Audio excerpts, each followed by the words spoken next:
Assalamualaikum warahmatullahi wabarakatuh. Bismillahirrahmanirrahim.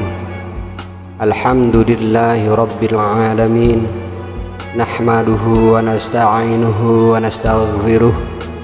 Allahumma salli wa sallim wa barik ala sayyidina Muhammad wa ala alihi wa sahbihi ajma'in. Allahumma alhimna ilman afqahu bihi awamirak wa nawahika warzuqna fahman a'lamu bihi kaifa unajik ya arhamar rahimin. Allahumma arzuqna fahman nabiyyin wa hifdzal mursalin wa ilhamal malaikatal muqarrabin bi rahmatika ya arhamar rahimin. Allahumma akrimna binuril faham wa akhrijna min zulumatil waham waftah lana abwaab rahmatik wa anshur alaina min khazaini ilmik ya arhamar rahimin.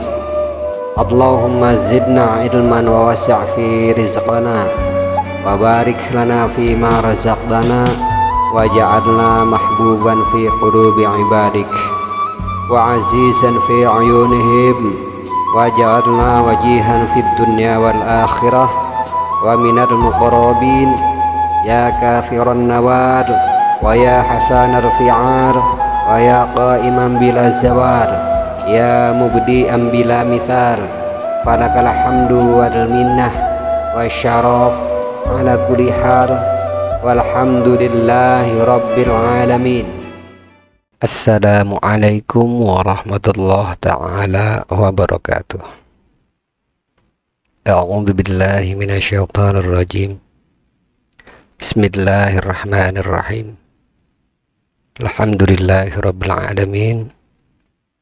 Assalatu wassalamu ala asyrafil anbiya'i wal mursalin sayyidina wa maulana Muhammadin sallallahu alaihi wasallam wa ala alihi wa sahbihi ajma'in, amma ba'd. Alhamdulillah, kita berjumpa kembali bersama JSNH Channel.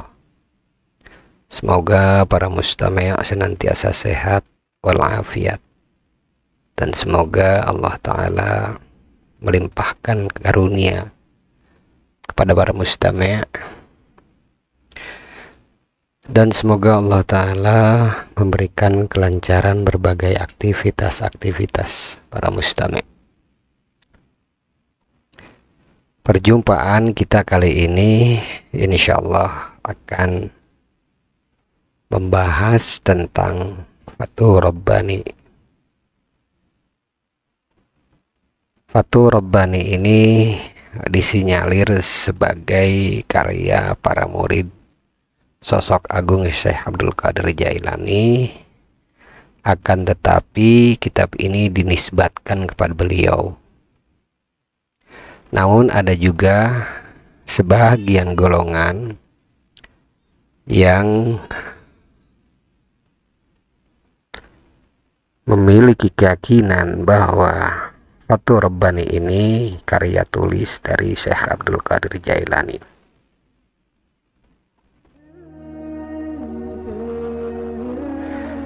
Apapun pendapatnya, Fathur Rabbani ini adalah jejak-jejak kemuliaan dari sosok agung Syekh Abdul Qadir Jailani qaddasallahu sirah.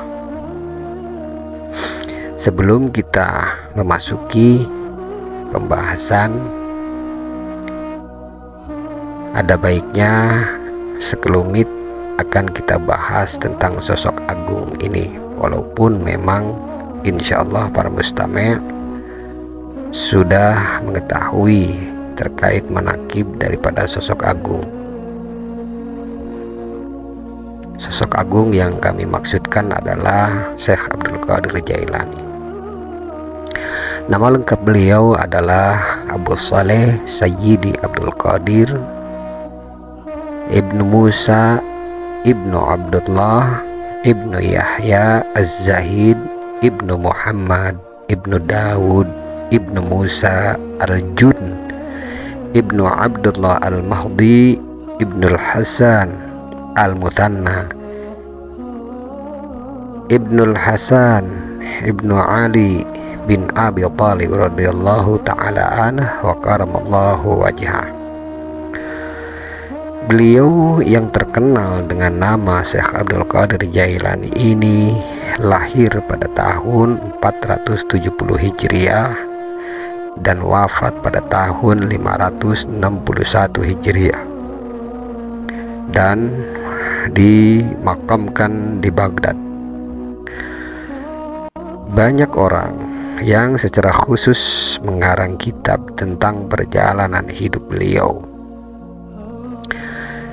Di sini kami hanya menyertakan sekelumit saja petikan daripada sejarah kehidupan beliau atau manakibnya, dengan maksud semoga kita memperoleh barokahnya dan sekaligus menjadi suri tauladan bagi para mustami' dan menjadi pelajaran. Semoga Allah Ta'ala memberikan taufik untuk kita semua.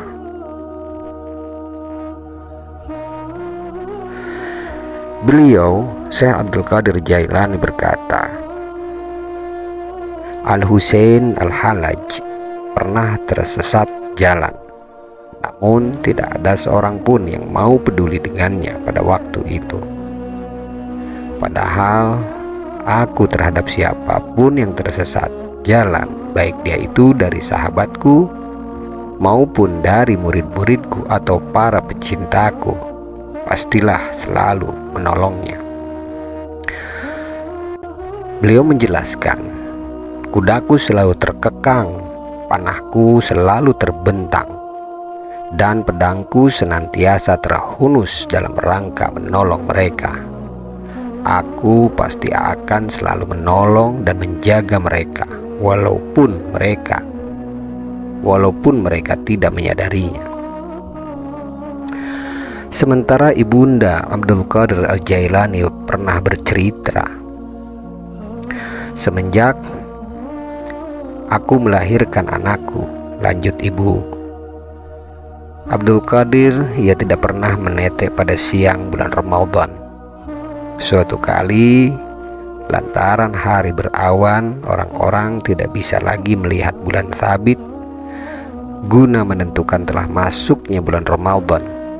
Lalu kemudian mereka mendatangiku dan bertanya tentang Abdul Qadir, karena mereka tahu bahwa anakku itu tidak pernah menetek di siang bulan Ramadan. Aku katakan kepada mereka bahwa Abdul Qadir siang itu tidak menetek. Maka mereka pun tahu bahwa hari itu adalah awal bulan Ramadan. Sejak saat itu ia menjadi terkenal sebagai keturunan orang-orang yang terhormat atau mulia, yang soleh. Satu tandanya adalah bahwa ia tidak mau menetek pada ibunya pada siang di bulan Ramadan.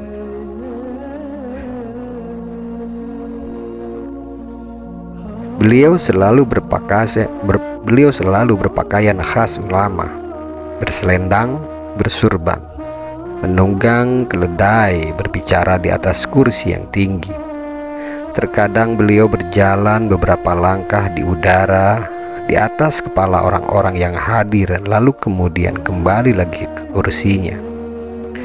Beliau pernah berkata, aku pernah melewati hari-hariku tanpa makan sama sekali. Ketika itu datang seseorang membawa sebuah wadah yang ternyata berisi sejumlah dirham dan makanan di atasnya. Aku pun mengambil sekerat roti lalu duduk dan menyantapnya. Akan tetapi tiba-tiba di hadapanku ada secari kertas yang bertuliskan, Allah Subhanahu wa Ta'ala mengatakan di dalam sebagian kitab yang diturunkannya bahwa nafsu makan itu hanya dijadikan bagi makhluk-makhlukku yang lemah, agar mereka sanggup bertenaga untuk melaksanakan ketaatan kepadaku. Sedangkan bagi mereka yang kuat, maka nafsu itu tidak perlu lagi bagi mereka. Setelah membaca tulisan itu, aku pun segera meninggalkan makanan itu dan langsung pergi.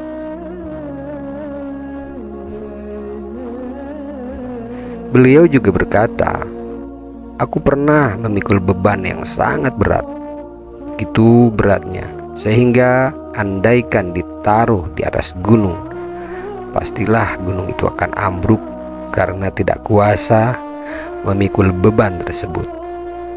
Namun setiap kali aku memikul beban berat, terlebih dahulu aku bersimpuh di atas tanah, lalu kemudian membaca fa inna ma'al usri yusra, inna ma'al usri yusra. Kemudian barulah aku mulai mengangkat benda itu, dan ternyata beban yang begitu berat itu menjadi enteng bagiku. Suatu kali beliau bercerita tentang dirinya. Pada awal-awal kehidupanku, aku mengalami masa-masa yang sulit, namun aku hadapi dengan tabah. Kala itu aku berpakaian dari bulu binatang, tertutup kepala dengan kain yang jelek, dan berjalan tanpa alas kaki di atas duri dan onak jalanan lainnya. Yang aku makan hanyalah belalang dan sisa-sisa sayuran serta daun-daun muda di pinggiran sungai. Aku suka pura-pura tuli dan pura-pura gila kalau sedang berada di tengah-tengah manusia. Masa-masa pahit itu berlangsung selama beberapa tahun, hingga akhirnya Allah Ta'ala mengubah keadaanku. Pernah ada orang bertanya kepadaku, bagaimana cara membebaskan diri dari ujub? Ujub yaitu rasa bangga terhadap diri sendiri. Kemudian beliau menjawab, pandanglah segala sesuatu sebagai pemberian Allah Ta'ala. Ingatlah bahwa dialah yang memberikan taufik kepada kita sehingga dapat melakukan kebaikan. Dan buanglah perasaan bahwa kita telah berbuat sesuatu. Jika sudah demikian, niscaya kita akan selamat dari penyakit tersebut. Saat ada yang bertanya kepadanya, mengapa kami tidak pernah melihat lalat hinggap di bajumu? Kemudian beliau menjawab, memangnya apakah yang mau diambilnya dariku? Sementara manisan dunia dan madu akhirat tidak ada lagi padaku sedikit pun. Suatu kali terdengar suara jeritan seseorang dari dalam kuburnya, dan suara itu sangat mengganggu orang-orang yang lewat di sana. Lalu orang-orang melaporkan kejadian tersebut kepadanya. Kemudian beliau berkata, sungguh orang itu pernah melihatku sekali. Sekarang pastilah Allah Ta'ala merahmatinya lantaran telah pernah melihatku itu. Sejak saat itu tidak pernah lagi terdengar jeritannya. Pernah suatu hari beliau berwudu, kemudian air wudunya itu jatuh membasahi seekor burung pipit.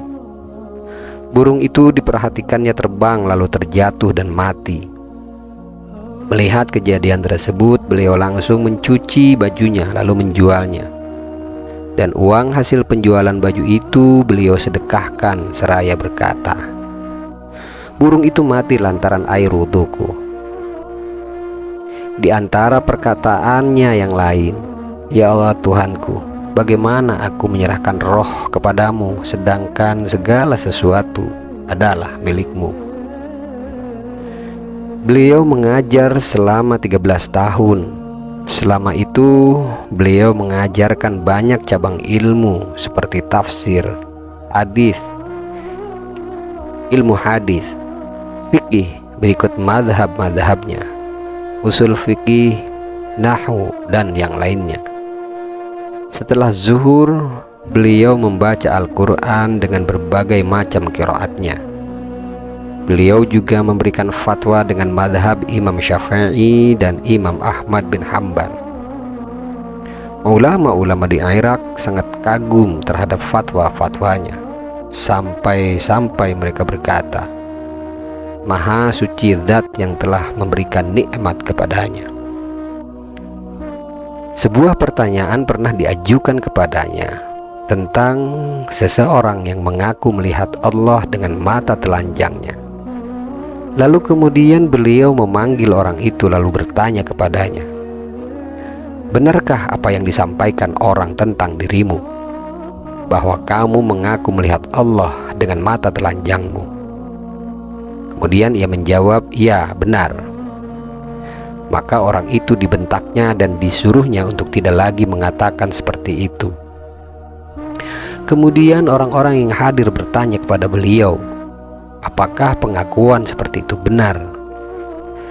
Kemudian beliau menjawab, dia benar, tapi juga meragukan.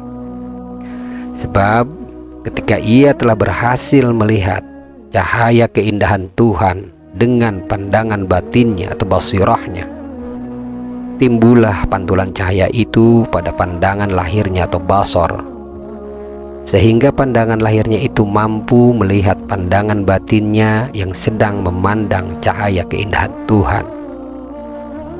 Nah, pada saat itu ia mengira bahwa pandangan lahirnya lah yang telah melihatnya, padahal tanpa ia sadari yang melihat itu sebenarnya adalah pandangan batinnya, bukan pandangan lahirnya. Allah Subhanahu wa ta'ala berfirman, Dia mengalirkan dua laut, asin dan tawar secara berdampingan. Antara keduanya ada batas yang tidak dapat dilampaui oleh masing-masingnya. Mendengar jawaban itu, para syekh dan ulama-ulama besar yang ikut mendengarkan jawaban itu menjadi kagum dan salut kepada beliau lantaran kefasihan bicara dan keluasan ilmunya.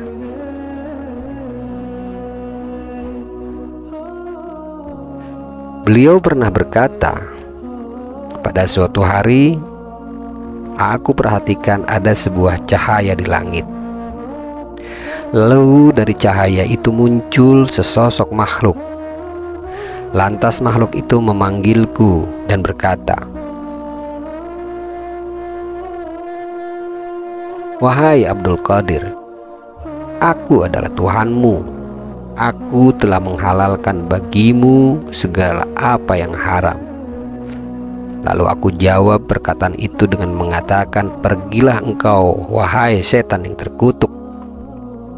Cahaya itu pun lalu berubah menjadi kegelapan, dan sosok tersebut pun berubah menjadi asap. Setelah itu ia berkata kepadaku, wahai Abdul Qadir, oleh sebab pengetahuanmu tentang Tuhan dan keluasan ilmumu tentang hukum-hukumnya, kamu telah selamat dari tipu dayaku. Sungguh sebelum ini aku telah menyesatkan sebanyak 70 orang sepertimu dengan cara yang sama.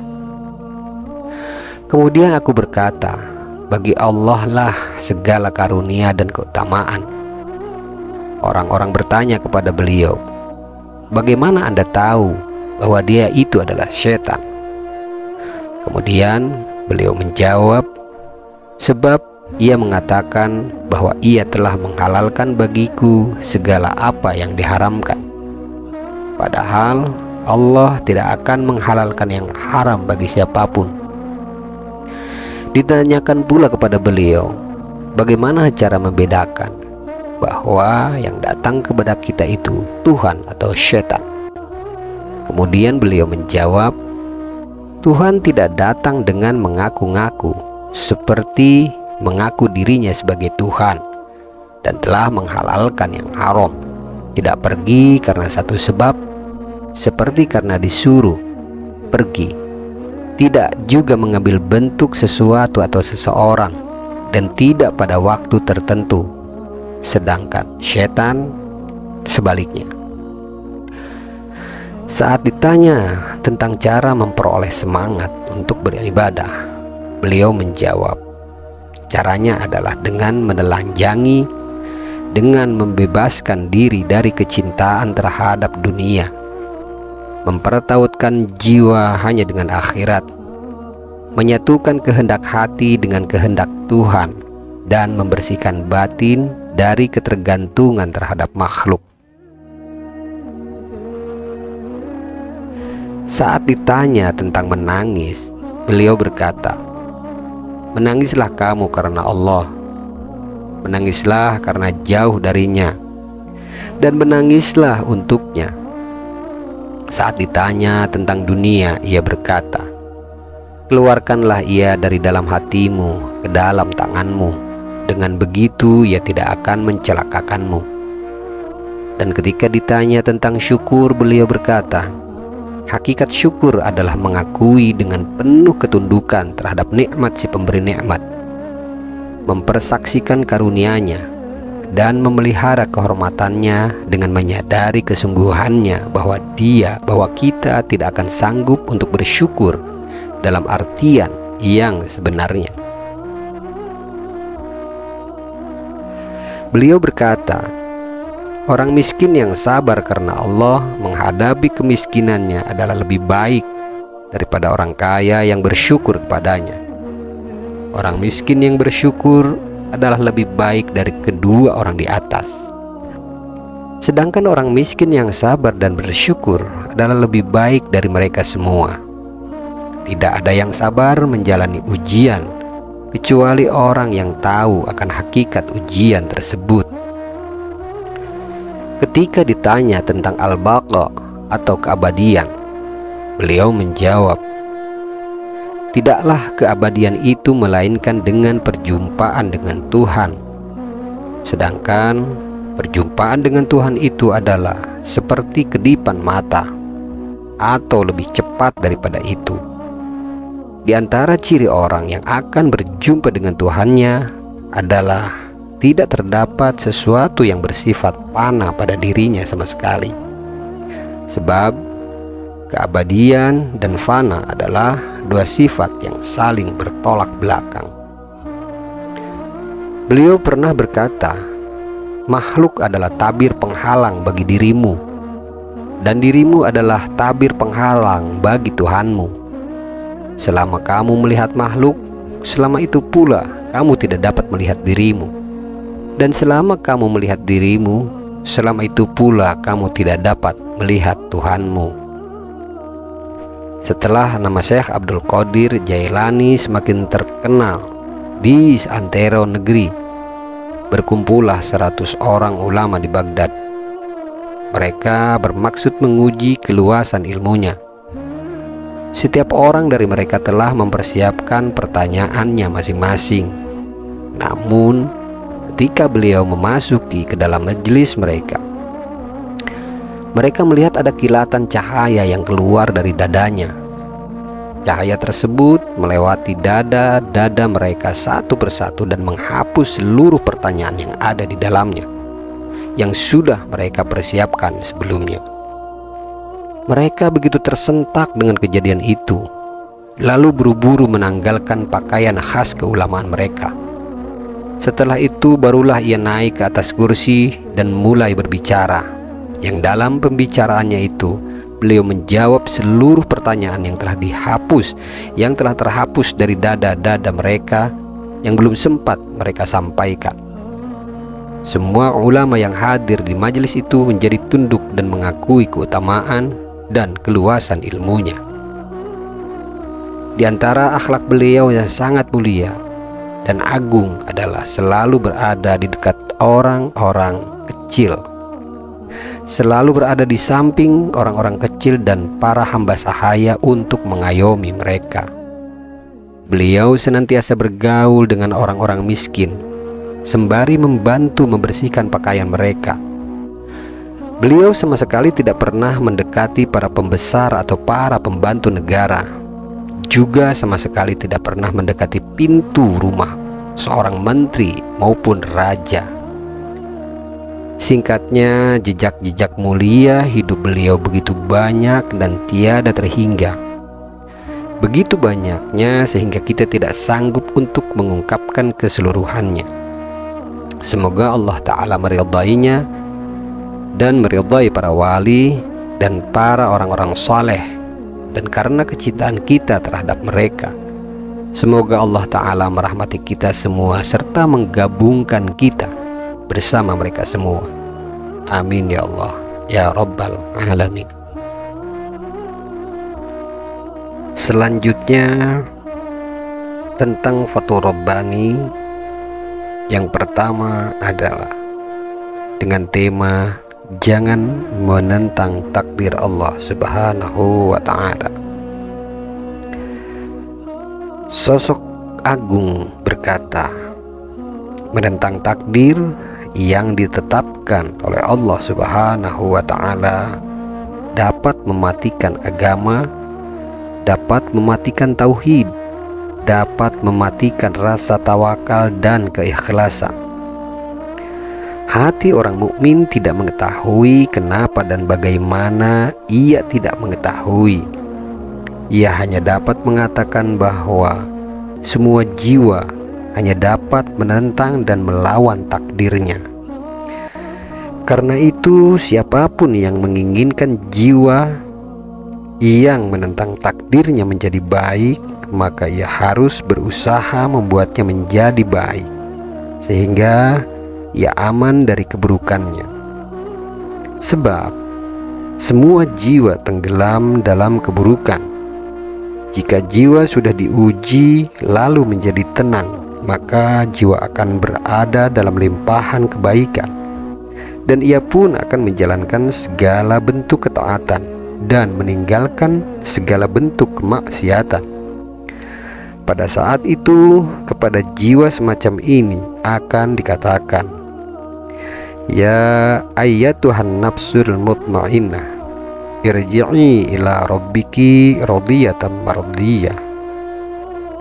Hai jiwa yang tenang, kembalilah kepada Rabbmu dengan hati yang puas, lagi diridhai. Dengan demikian, hasrat jiwa pun menjadi kurus, hasrat jiwa pun menjadi lurus, keburukannya hilang, dan ia tidak memiliki kaitan apapun dengan manusia yang nasabnya disandarkan kepada nenek moyangnya. Nabi Ibrahim alaihissalam, beliau keluar dari jiwanya, dan ia pun dalam keadaan hidup tanpa hawa nafsu yang mengalir dalam dirinya. Hatinya menjadi tenang, hingga meskipun berbagai macam makhluk menawarkan diri mereka untuk membantunya, beliau malah berkata, aku tidak menginginkan bantuan kalian. Pengetahuan Allah Subhanahu wa Ta'ala tentang kondisi diriku membuatku tidak membutuhkan pertolongan kepada selain dirinya. Ketika penyerahan diri dan tawakal sudah benar, maka dikatakan kepada api yang berkobar, ya narukuni bardawas salaman ala Ibrahim. Hai api, menjadi dinginlah dan menjadi keselamatanlah bagi Ibrahim. Ini adalah bentuk pertolongan Allah Ta'ala kepada orang yang bersabar di dunia, dan sebagai bentuk karunia-Nya di akhirat yang tanpa batas. Allah Ta'ala berfirman, innama yuwaffas sabiruna ajrahum bighairi hisab. Sesungguhnya hanya orang-orang yang bersabarlah yang dicukupkan pahalanya tanpa batas. Allah Subhanahu wa Ta'ala mengetahui segala bentuk dan macam musibah yang diderita orang yang bersabar demi dirinya. Karena itu, bersabarlah bersamanya sesaat saja, maka kalian akan mendapati kelembutan dan karunia-Nya selama beberapa tahun. Keberanian adalah kesabaran yang sesaat. Sesungguhnya Allah Ta'ala beserta orang-orang yang sabar. dengan cara memberikan pertolongan dan kemenangan kepadanya. Karenanya, bersabarlah kalian dan ingatlah selalu kepadanya.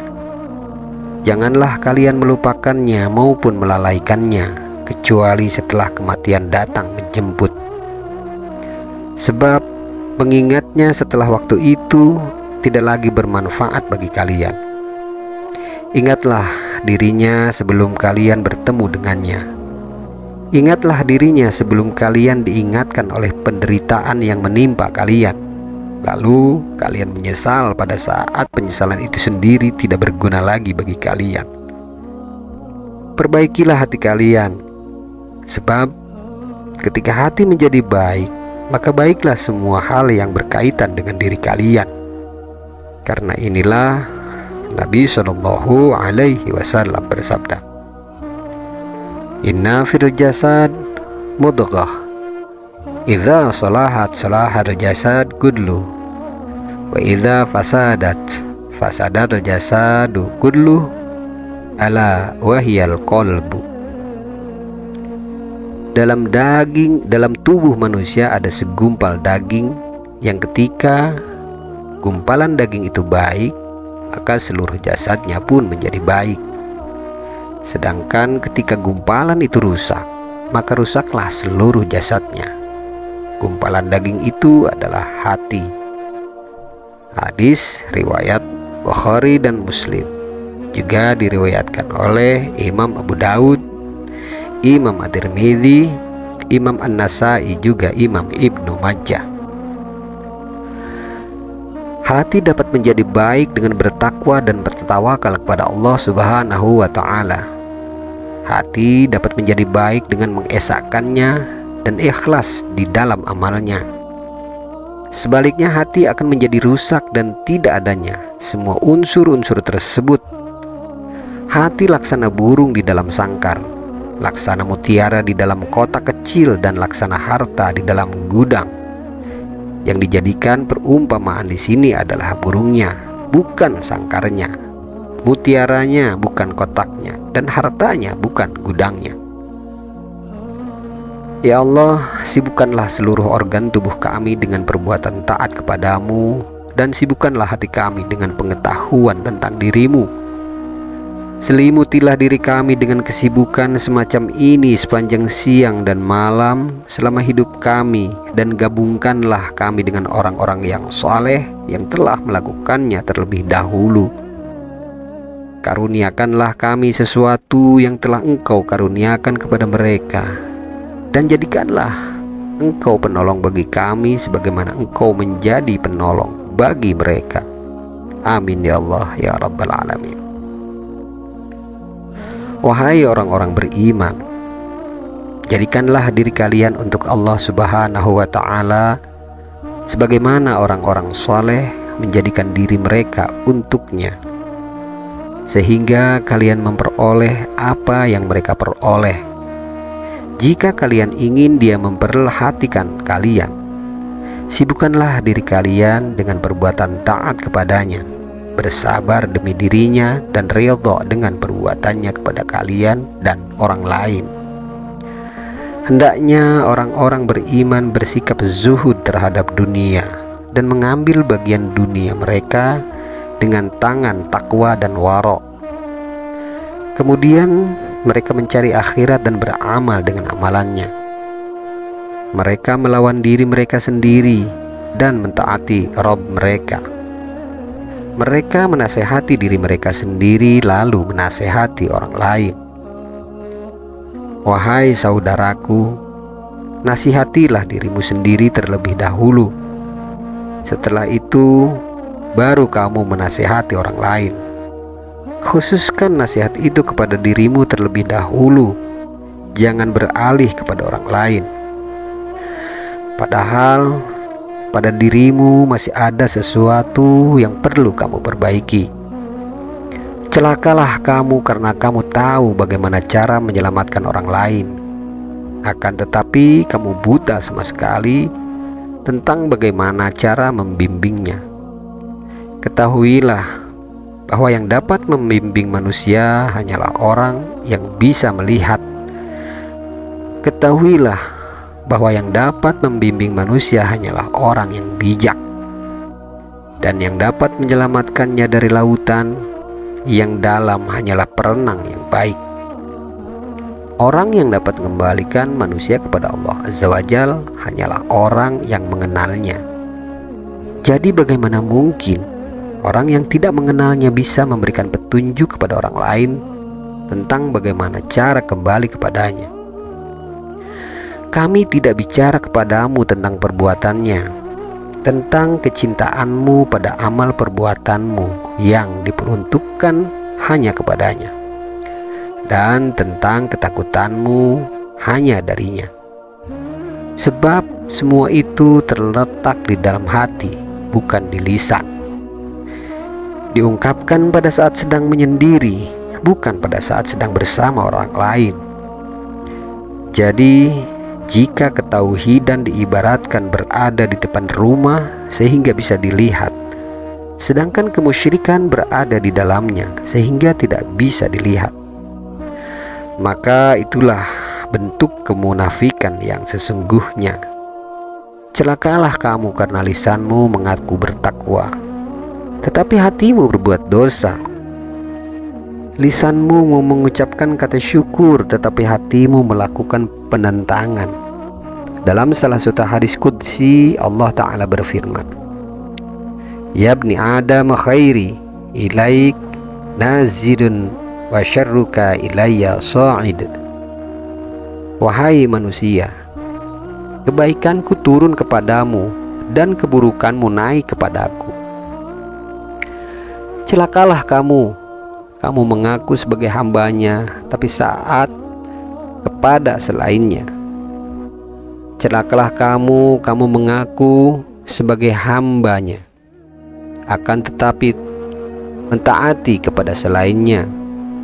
Andaikan kamu benar-benar hambanya, pasti kamu akan menjauhkan diri dan akan berpaling dari selain dirinya.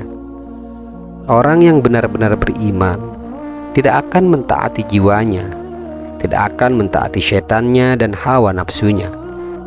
Ia tidak kenal setan, apalagi mentaatinya. Ia tidak peduli dengan dunia, apalagi tunduk kepadanya. Bahkan ia akan remehkan dunia dan mencari akhirat.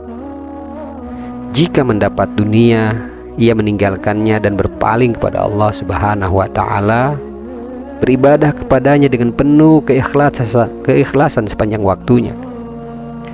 Sebab ia mendengarnya berfirman, Wa ma umiru illa liya'budullaha mukhlishina lahuddin hunafa. Padahal mereka tidak disuruh kecuali supaya menyembah Allah dengan memurnikan ketaatan kepadanya dalam menjalankan agama yang lurus.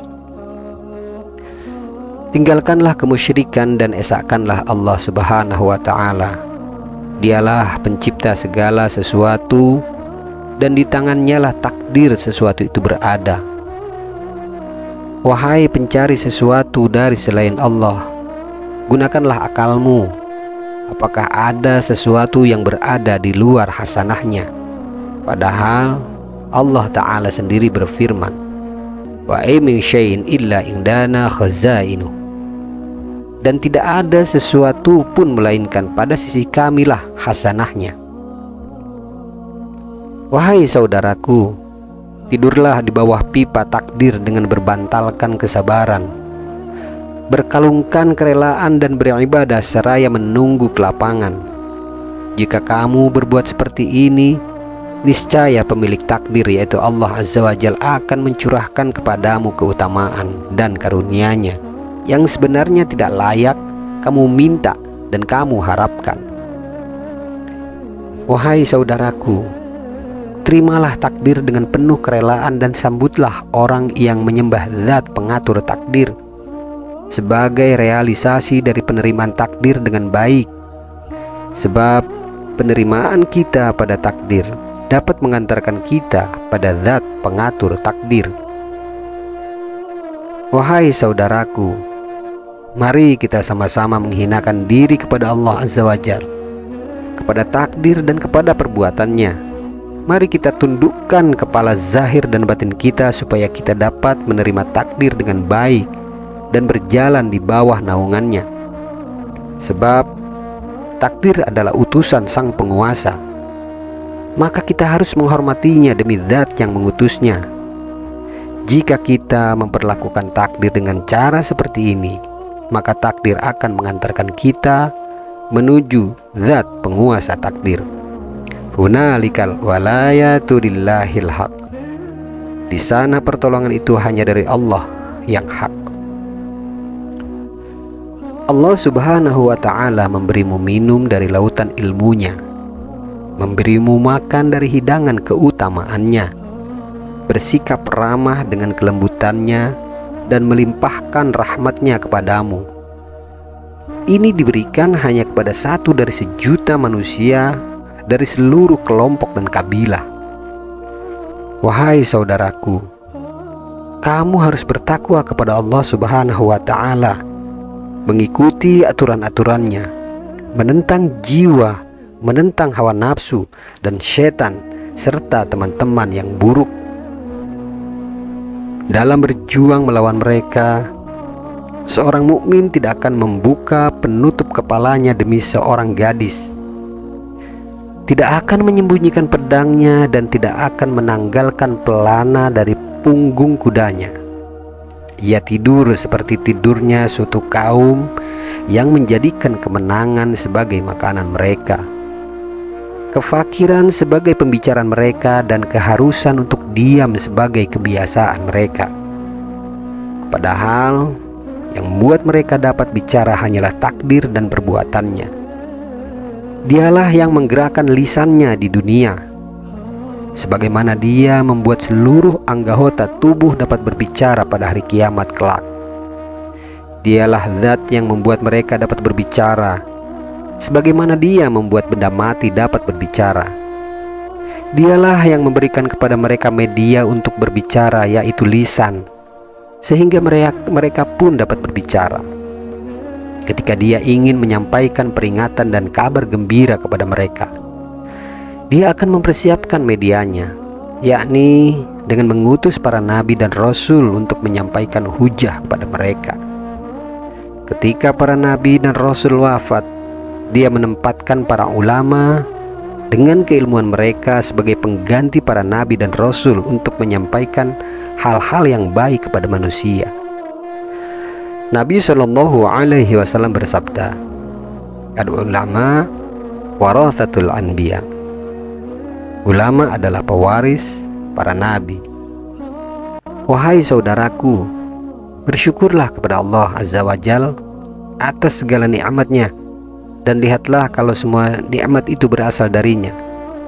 Sebab Allah Ta'ala berfirman, "Wa ma bikum min ni'matin faminallah."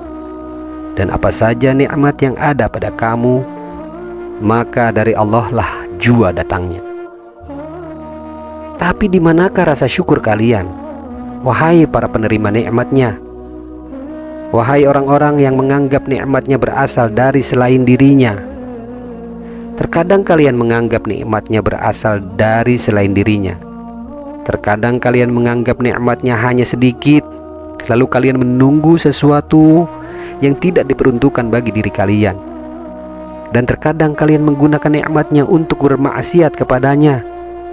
Wahai saudaraku, dalam khalwatmu, di dalam pengasinganmu, kamu memerlukan sifat wara yang dapat mengeluarkanmu dari kemaksiatan dan kesalahan, serta mengawasi ingatanmu. Maka Allah Ta'ala pun akan melihatmu. Kamu sangat memerlukan sifat wara ini ada bersamamu saat kamu berkhalwat. Kemudian kamu perlu memerangi jiwa, perlu memerangi hawa nafsu dan setan. Sebab kehancuran sebagian besar manusia adalah karena dosa. Kehancuran para zuhud adalah karena syahwat. Kehancuran para wali abdal adalah karena perenungan dan berbagai bahaya saat berkhalwat. Dan kehancuran para siddiqin adalah karena pandangan yang sekilas. Mereka disibukkan oleh pekerjaan menjaga hati mereka, Karena di satu sisi mereka tidur di pintu Sang Malik Allah Azza wa Jalla, dan di sisi lain mereka menjalankan profesi sebagai dakwah. Mereka mengajak makhluk untuk mengenalnya. Mereka terus mengajak semua hati seraya berkata, "Wahai hati, wahai ruh, wahai manusia, wahai jin, wahai orang yang menginginkan Sang Malik Allah Azza wa Jalla, kemarilah kalian semua menuju pintunya. Berusahalah kalian menuju kepadanya dengan langkah kaki hati kalian, dengan langkah kaki ketakwaan, dengan derap ketauhidan dan pengetahuan, dan dengan kewaraan kalian yang tinggi, serta kezuhudan kalian kepada dunia dan akhirat, serta selain kepada dirinya." Inilah pekerjaan mereka. Cita-cita mereka adalah memperbaiki manusia, dan cita-cita ini mencakup seluruh langit dan bumi, dari arasy sampai bawah tanah. Wahai saudaraku, tinggalkanlah kehendak jiwa dan hawa nafsu. Jadilah kamu seperti bumi yang menjadi tempat berpijak manusia saat berjalan, atau jadilah debu yang ada di tangan mereka. Allah Subhanahu wa ta'ala berfirman, mengeluarkan yang hidup dari yang mati, dan mengeluarkan yang mati dari yang hidup. Dia mengeluarkan Nabi Ibrahim dari kedua orang tuanya yang dihukumi mati karena kekufurannya. Orang mukmin adalah orang yang hidup, sedangkan orang kafir adalah orang yang mati.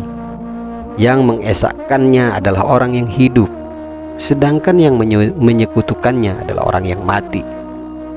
Karena inilah Allah Ta'ala berfirman di dalam satu hadits qudsinya, yang pertama kali mati dari makhlukku adalah iblis.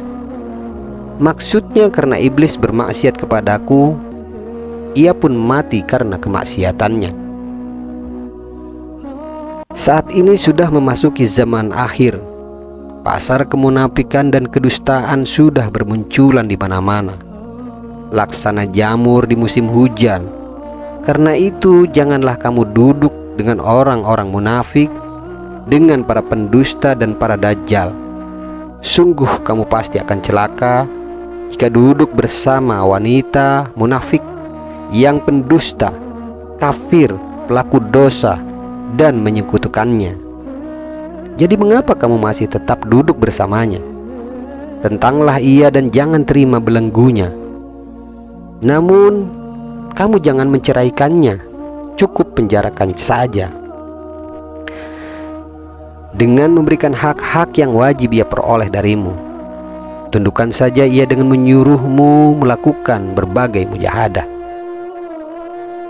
Untuk mengatasi hawa nafsu, kamu harus menguasainya dan jangan biarkan ia menguasaimu. Sedangkan terhadap tabiat burukmu, kamu tidak boleh berteman dengannya, sebab ia laksana anak kecil yang tidak berakal. Jadi kenapa kamu harus belajar dari anak kecil dan menerima perintahnya? Adapun syaitan adalah musuhmu dan musuh bapak moyangmu, yaitu Adam alaihi salam. Jadi mengapa kamu harus merasa tenang bersamanya dan menerimanya dengan tangan terbuka?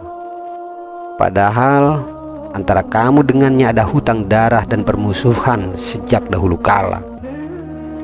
Jangan merasa aman dari syaitan, karena ia adalah pembunuh ayah dan ibumu. Sebab jika kamu memberinya kesempatan, ia pun akan membunuhmu pula, sebagaimana ia telah membunuh kedua orang tuamu. Jadikanlah ketakwaan sebagai senjatamu, mengesahkannya, pengawasannya, bersikap wara saat berkhalwat, bersikap jujur, dan memohon pertolongan kepadanya sebagai tentaramu. Senjata dan tentara inilah yang dapat mengalahkan dan menghancurkannya serta memporak-porandakan tentaranya. Jadi mengapa kamu tidak mau mengalahkannya padahal Allah Ta'ala bersamamu? Wahai saudaraku, gabungkanlah dunia dengan akhirat, lalu tempatkanlah keduanya di suatu tempat. Kemudian menyendirilah bersama Allah Subhanahu wa Ta'ala dengan menelanjangi hatimu, tanpa adanya dunia maupun akhirat sedikit pun di dalamnya. Janganlah kamu menghadap kepadanya kecuali dalam keadaan tidak ada yang lain selain dirinya di hatimu, dan jangan sampai ada makhluk yang membatasimu darinya. Putuslah berbagai media dan tanggalkanlah berbagai hiasan dari dirimu. Jika kamu sudah melakukannya, jadikanlah dunia untuk dirimu, akhirat untuk hatimu, dan Allah Ta'ala untuk sirmu. Wahai saudaraku, janganlah kamu percaya kepada jiwa, janganlah kamu percaya kepada hawa nafsu dunia maupun amal akhirat. Janganlah kamu mengikuti jejak selain Allah Ta'ala. Jika kamu sudah menemukan harta terpendam yang tidak akan pernah musnah selamanya, maka saat itu hidayahnya yang tidak ada kesesatan setelahnya akan mendatangimu.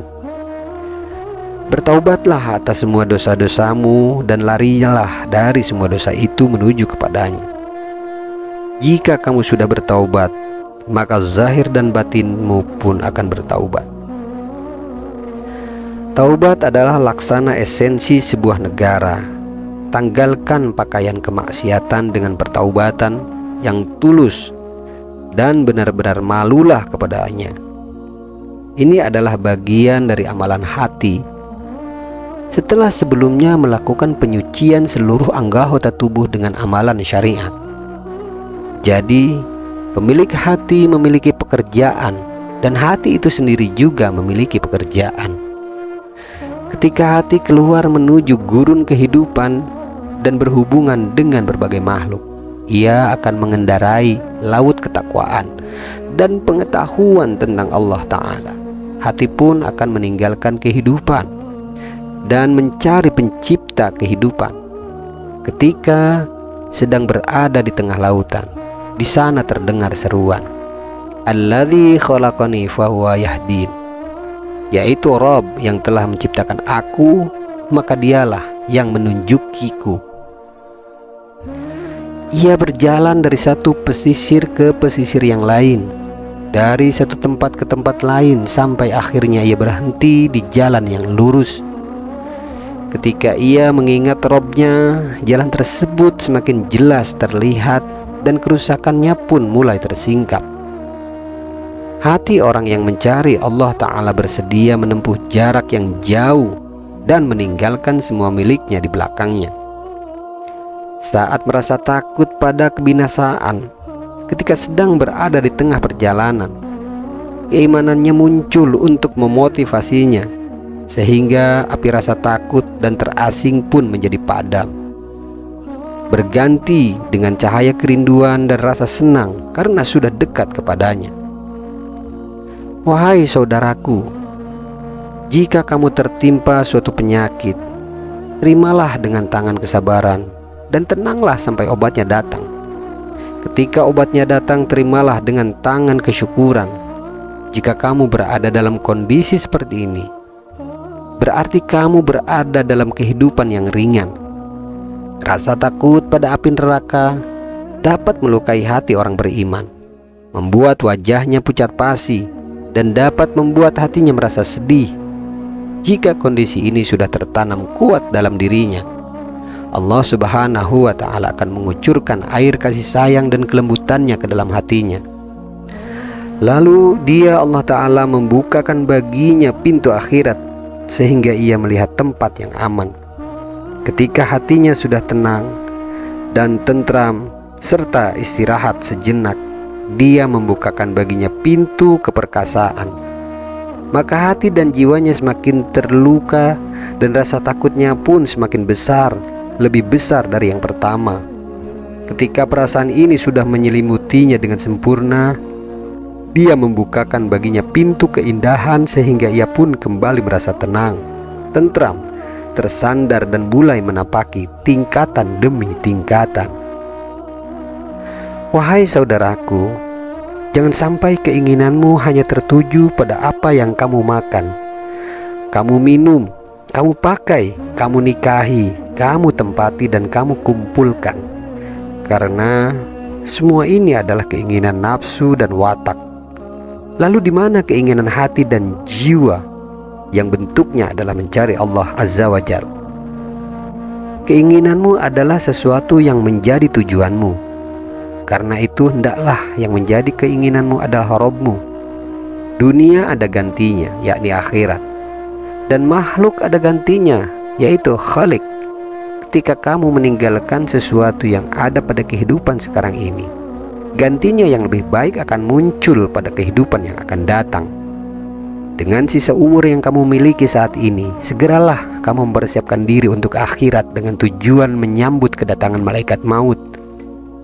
Dunia ini laksana profesi juru masak bagi suatu kaum, sedangkan akhirat adalah laksana bangunan yang mereka diami.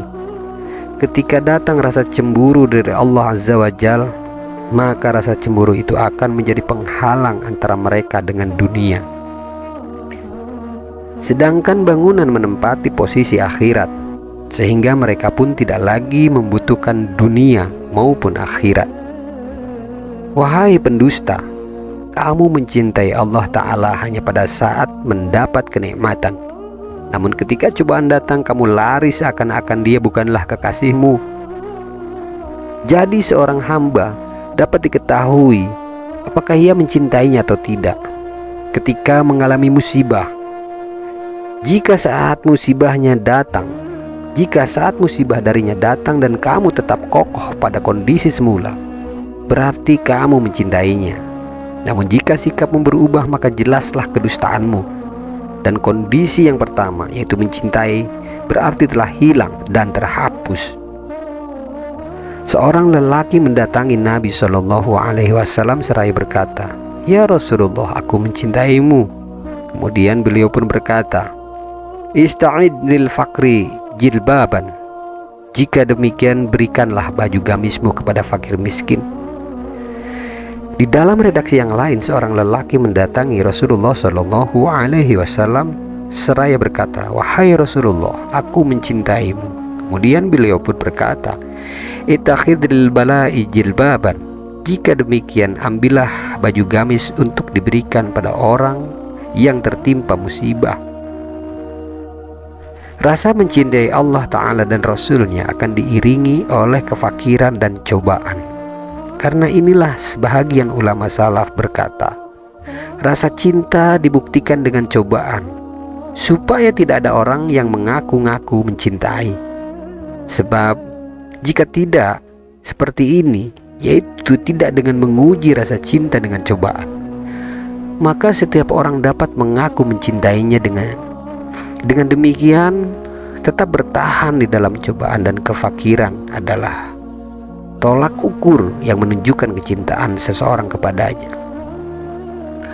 Rabbana atina fid dunya hasanah wa fil akhirati hasanah wa qina adzabannar.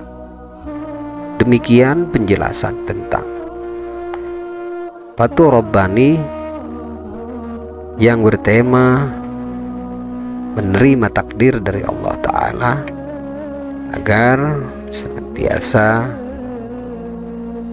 tekun dan teguh di dalam kebaikan tanpa tergoyahkan dengan hal-hal apapun. Insyaallah kita akan berjumpa kembali pada segmen yang lain. Jika ada kata-kata atau kalimat saya yang salah, saya mohon maaf. Hal tersebut semata-mata berasal dari kebodohan saya secara pribadi. Akan tetapi jika ada kebenaran di dalamnya, maka kebenaran tersebut berasal dari Allah Azza wa Jalla.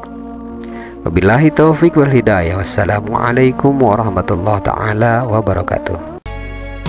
Bismillahirrahmanirrahim. Allahumma inna nastauda'nak ma qara'nah wa ma katsabnah wa ma sami'nah. Allahumma ya alim ya alim ya alim, adlimna min ilmik wa afhimna ank wa asmi'na mink wa basirna bik wa aqimna bi syuhudik wa arifna at-tariqa ilaik wa hawinha alaina bi fadlik wa albisna libasat taqwa minka wa laka innaka ala kulli syai'in qadir walhamdulillahi rabbil alamin. Bismillahirrahmanirrahim. Subhanakallahumma wa bihamdik, asyhadu an la ilaha illa ant, astaghfiruka wa atubu ilaih. Subhana rabbika rabbil izzati amma yasifun, wa salamun alal mursalin, walhamdulillahi rabbil alamin.